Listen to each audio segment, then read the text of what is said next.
Hello મિત્રો, આજના વિડીયોમાં દરેકનું સ્વાગત છે. આગળ વધીએ એ પહેલાં સ્ટોક માર્કેટના રોકાણનું જોખમને સમજી લેવું, તેમજ કદાચ આપણે કોઈ મ્યુચ્યુઅલ ફંડની ચર્ચા કરીએ તો પણ એમાં રોકાણ સાથે સંકળાયેલા ડોક્યુમેન્ટ્સ છે એનો બરાબર સ્ટડી કરી લેવો જોઈએ. શરૂઆત કરીએ બજારથી. તો બજારમાં આજની ઇવેન્ટ જે હતી એ ખૂબ સરસ હતી. આરબીઆઈ પોલિસી આજે આવવાની હતી અને અપેક્ષા પ્રમાણે લગભગ 0.25% જેવો રેટ કટ આરબીઆઈ આપ્યો છે, એટલે વ્યાજનો દર ઘટાડ્યો છે. તો આ હંમેશા ઇકોનોમી માટે ખૂબ સારી વસ્તુ કહેવાય. બે હમણાં સારા સમાચાર ઇકોનોમીના કહી શકાય. એક, જીડીપી ગ્રોથ ખૂબ સારો આવ્યો છે અને બીજું રેટ કટ કર્યો છે. સામે સામે અત્યારે પુતિન સાહેબની મુલાકાત છે ઇન્ડિયામાં ચાલુ છે. સાથે સાથે એવી પણ જાહેરાત આવે છે કે અમેરિકા સાથે જે મ્યુચ્યુઅલ બાયલેટરલ ટ્રેડ છે એ લગભગ 5મી કે 6ઠ્ઠા રાઉન્ડ પોઝિટિવ ઓલામાં છે.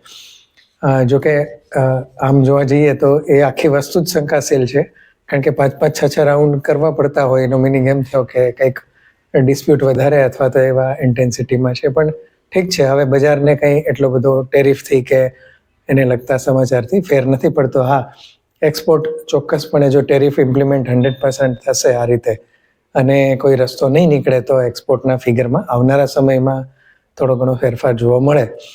પણ એની ઇફેક્ટ પણ બહુ વધારે 1 કે 2 ક્વાર્ટરથી વધારે નહીં હોય, કારણ કે બિઝનેસ કરતા હોય એ લોકો જનરલી કંઈક ને કંઈક રસ્તો ગોતી લેતા હોય છે. આમ જોવા જઈએ ને તો આપણી ઇકોનોમી માટેની ફેવરેબલ કન્ડિશન્સ પ્રમાણમાં ઘણી સારી કહી શકાય. વરસાદ સારો છે. ક્રૂડ ઓઇલનો જે ભાવ છેલ્લા 1-1.5 વર્ષથી સરેરાશ ભાવ તમે જુઓ તો બહુ સ્થિર છે અને બહુ એકદમ નેરો રેન્જમાં છે, જે આપણા માટે સારું કહેવાય. પણ હમણાંથી જે થોડી 2 દિવસ પહેલાં વીકનેસ જોવા મળી હતી એના કારણોમાં એક તો ખાસ કરીને ડોલર જે છે એ સ્ટ્રોંગ થતો જાય છે. રૂપિયાની સામે 90ની ઉપર જઈ આવ્યો છે. આજે થોડોક સુધારો હતો પણ તેમ છતાં 90 સુધી પહોંચી ગયો છે. એટલે આ વીકનેસ જે છે એ થોડી આપણી ઇકોનોમી માટે ખરાબ કે અથવા થોડું નેગેટિવ ફેક્ટર કહી શકાય. પણ આજે આરબીઆઈનો રેટ કટને બજારે ખૂબ સારી રીતે લીધું અને ત્યાર પછીથી બજાર ખૂબ સારું વધ્યું છે. નિફ્ટી લગભગ 150-200 પોઈન્ટ સુધીનું અપ ગયું હતું અને લગભગ 155 જેવું પ્લસ થઈને આવ્યું છે. સેન્સેક્સ પણ પ્લસમાં છે અને બેન્કિંગ માટે પણ સારા સમાચાર છે. તો ઓલ ઓવર આજનો દિવસ સારો રહ્યો. પણ હજી જે કહેવાય ને કે એફઆઈઆઈ ગઈકાલે એમની વેચવાલી જે છે હતી પણ ફિગર નાનો એવો હતો. હવે આજનો ફિગર કેવો આવે છે લાગતું નથી કે એમની કોઈ લેવાલી ખાસ હશે, પણ કમસે કમ વેચવાલી અટકી હોય તો પણ એ પોઝિટિવ બાબત કહી શકાય છે. પણ બીજી એક વિચાર એવો પણ આવે કે અત્યારે 26,000 સુધી નિફ્ટીને પહોંચાડી દીધી છે. એ પણ એફઆઈઆઈની વેચવાલીને અને ખાસ કોઈ ઇન્ફ્લો છેલ્લા 1 વર્ષમાં નથી. એમની વેચવાલી જ સતત રહી છે. તો આ સમય પછી ધારો કે જો હવે એફઆઈઆઈ કોઈ પણ ચેન્જીસ આવે આવનારા ક્વાર્ટરમાં, એના પછીના કે ગમે ત્યારે 2-3 ક્વાર્ટર પછી જ્યારે પણ એફઆઈઆઈ ઇન્ફ્લો જે છે એ અંદર આપણી માર્કેટમાં આવે તો બજારને કદાચ આનાથી પણ વધારે સારી જગ્યા ઉપર લઈ જઈ શકે છે. આ એક વિચારને પણ ધ્યાનમાં રાખવો જોઈએ અને લાંબો સમય સુધી કદાચ એ વધારે બજારમાં સક્રિય ન થાય અને કોઈ ઇકોનોમીને લગતા એવા સમાચાર આવે તો બજારનું કરેક્શન પણ થઈ શકે છે. આપણે જનરલી શનિ રવિનો વિડીયો છે એટલે થોડો લાંબો રહેશે, કારણ કે આપણે કેટલાક ક્વેશ્ચન આન્સર પણ લઈશું મિત્રોના બને એટલા, અને કંઈક જે કંઈ આપણે વાત કરવાની થતી હોય એ પણ જનરલી કરતા હોય છે. તો પહેલાં જ જે સ્ટોકની આપણે વાત કરીએ એસીજી પાવરથી જ વાત કરીએ.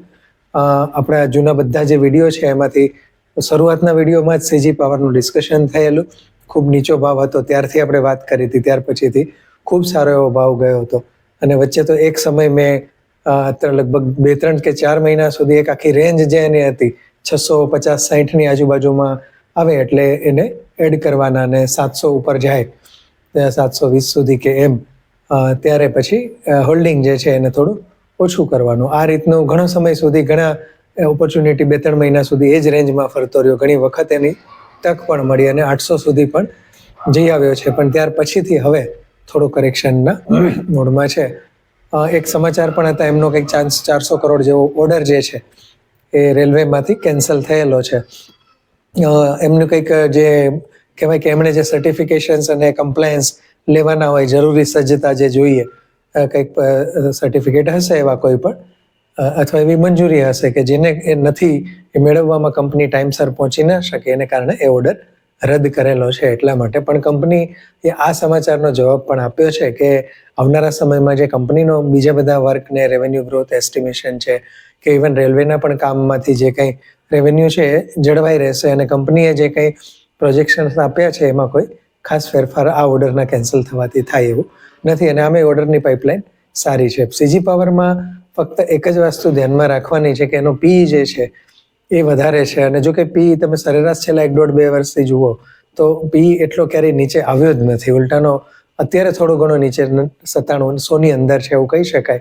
નહીતર ઘણો હાઈ પી થી છે ટ્રેડ કરે છે, કારણ કે એનો ગ્રોથ જે છે એ 30% આજુબાજુ કંપનીએ જાળવી રાખ્યો હતો. કદાચ હવે એવું બને કે ગ્રોથમાં થોડી સ્થિરતા આવે તો ભાવ પણ એ પ્રમાણે અત્યારે કરેક્ટ થયેલો છે. પણ તેમ છતાં કહેવાય ને કે બહુ અમુક હદથી નીચે જાય ત્યાર પછીથી થોડું સાવચેત થઈ જવું જોઈએ. પણ પ્રમાણમાં હપ્તે અને થોડા કરી અને જો આપણે એ રીતે જેનો સ્ટડી કરતા હોય સ્ટોકનો તો બહુ વાંધો ન આવે. એક જ વખતે અથવા 1-2 વખતમાં જ સારું એવું હોલ્ડિંગ થઈ જાય તો કદાચ બની શકે કે ત્યાંથી કરેક્ટ થાય પછી આપણી પાસે એની કેશ ન હોય. કારણ કે લોંગ સ્ટોરી જે કહેવાય એમાં કોઈ હજી ખાસ કોઈ ફેરફાર આવ્યો નથી. એટલે સીજી પાવર જે છે એનો આ રીતે વ્યૂ બને છે અને આ રીતે એનો સ્ટડી કરીએ છીએ. કોઈ લેવાની કે વેચવાની ભલામણ નથી, કારણ કે એ તમારી ઇન્વેસ્ટમેન્ટ કેટલું, કેપિટલ કેટલી છે, આ બધી સ્ટ્રેટેજી જોઈ અને ત્યાર પછીથી થતું હોય છે. એટલે એના માટે તમારે ફાઇનાન્શિયલ એડવાઇઝરની અથવા તમારો પોતાનો જે સ્ટડી હોય છે એ કરી શકાય છે. હા, હું મ્યુચ્યુઅલ ફંડ એજન્ટ છું, એટલે કે એમફીની જે એક્ઝામ છે એ રજિસ્ટર્ડ મેમ્બર છું. એટલે મ્યુચ્યુઅલ ફંડને લગતી કોઈ સલાહ કે એનું ગાઈડન્સ જે છે એ ચોક્કસ આપી શકાય છે, પણ એ પણ સાથે ડિસ્ક્લેમરની સાથે કે બજારનું જોખમ સમજીને કામ કરવું જોઈએ. બીજા એક સ્ટોકની જે વાત આપણે કરવાની છે જે ક્યુપિડ લિમિટેડ. એક મિત્રએ પ્રશ્ન કર્યો હતો, સબસ્ક્રાઈબર મિત્ર જ હશે, અને ત્યારે એનું સ્ટડી કર્યો હતો. ફાઇનાન્શિયલી કોઈ ખાસ એટલી સ્ટ્રોંગનેસ નહોતી જોવા મળી, એટલું બધું નેગેટિવ પણ નહોતું, પણ રિટર્ન રેશિયો ત્યારે એટલા બધા કોઈ સારા નહોતા, બહુ સિંગલ ડિજિટમાં હતા, કોઈ ખાસ ગ્રોથ પણ ઓકે કહી શકાય એ રીતનું હતું. ને એ જ પ્રમાણે આપણે એનું વિશ્લેષણ કર્યું હતું. પણ ત્યાર પછીથી ભાવની મુવમેન્ટ જે છે એ ખૂબ સરસ જોવા મળી હતી. ભાવ અપ જતો હતો અને હજી પણ ભાવમાં સ્ટ્રોંગનેસ છે. એટલે પ્રાઇસ મુવમેન્ટની દ્રષ્ટિએ અત્યારે સ્ટોક જે છે સ્ટ્રોંગ ઝોનમાં છે. પણ છેલ્લું એક રિઝલ્ટ જોયું સપ્ટેમ્બરનું તો એ પ્રમાણમાં સારું આવ્યું છે, કારણ કે નાના બેઝવાળી કંપની હોય એટલે ધારો કે 60-62 કરોડનું પ્રોફિટ કરતી હોય ને અચાનક 75 કરોડનો પ્રોફિટ આવી જાય તો એ પ્રમાણમાં સારું કહેવાય. એટલે એ રીતે સ્ટ્રેન્થ હોઈ શકે છે. અને ટૂંકમાં ફંડામેન્ટલ્સ એવા ખરાબ નથી, પણ એટલા બધા સારા નથી કે સ્ટોક આવી બજારમાં પણ આટલી સ્ટ્રેન્થ હોઈ શકે. કારણ કદાચ બીજું કંઈ હોઈ શકે.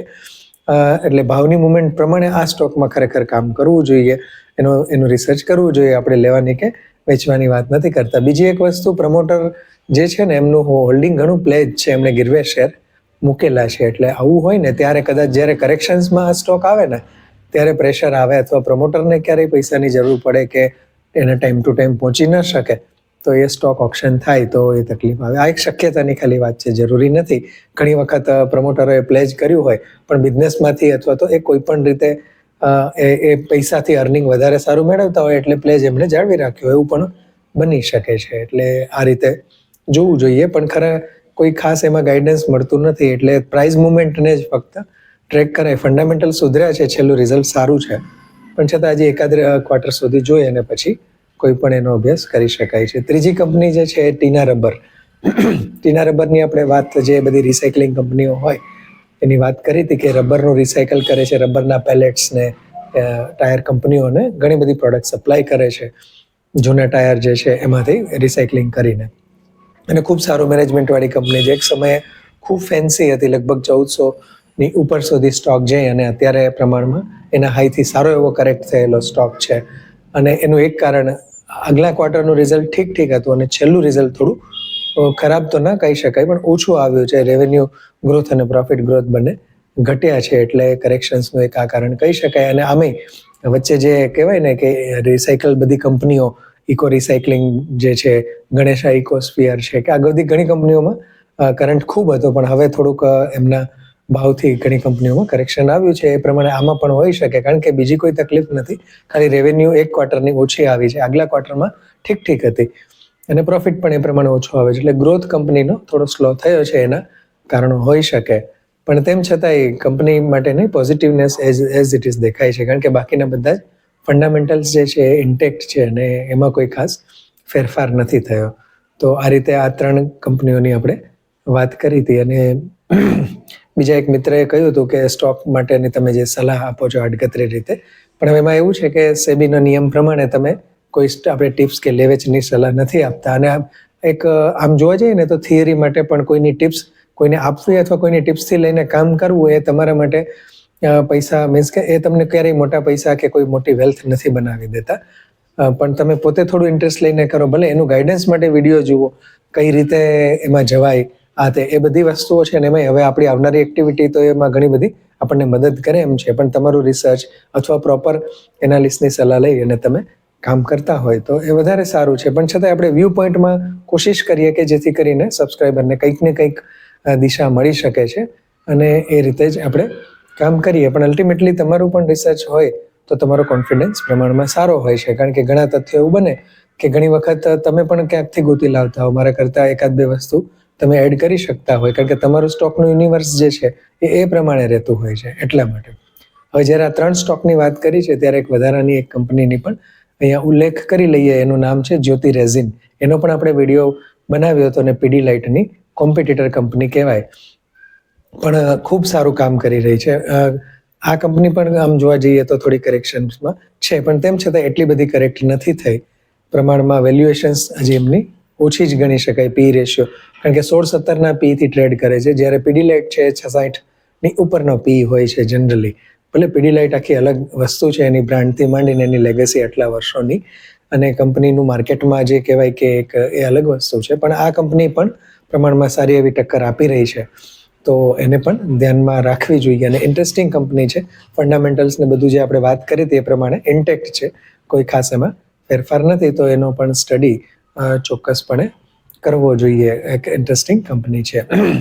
અને ત્યાર પછીથી એક ટેક્સટાઇલની કંપની જેનો વિડીયો લગભગ 1-2 દિવસમાં આવી જશે. નાની એવી કંપની છે, ખૂબ નાનું ટર્નઓવર અને એ રીતની પણ ખૂબ સારી કંપની કહી શકાય. એના પિયર્સની બધી કંપનીઓના પી રેશિયો ખૂબ હાઈ છે અને રિટર્ન ઓફ ઇક્વિટી ઓછું છે, જ્યારે આ કંપનીનો પી રેશિયો ઓછો છે અને રિટર્ન ઓફ ઇક્વિટી ખૂબ વધારે છે. પણ થોડી ડિટેલ સ્ટડીથી જોઈ અને ત્યાર પછીથી ટૂંક સમયમાં એ કંપનીનો લગભગ આના પછીનો જ વિડીયો એ કંપની ઉપર આવે છે. પણ બહુ ઇન્ટરેસ્ટિંગ એક કંપની છે, તો એ ચોક્કસ જોજો મિત્રો.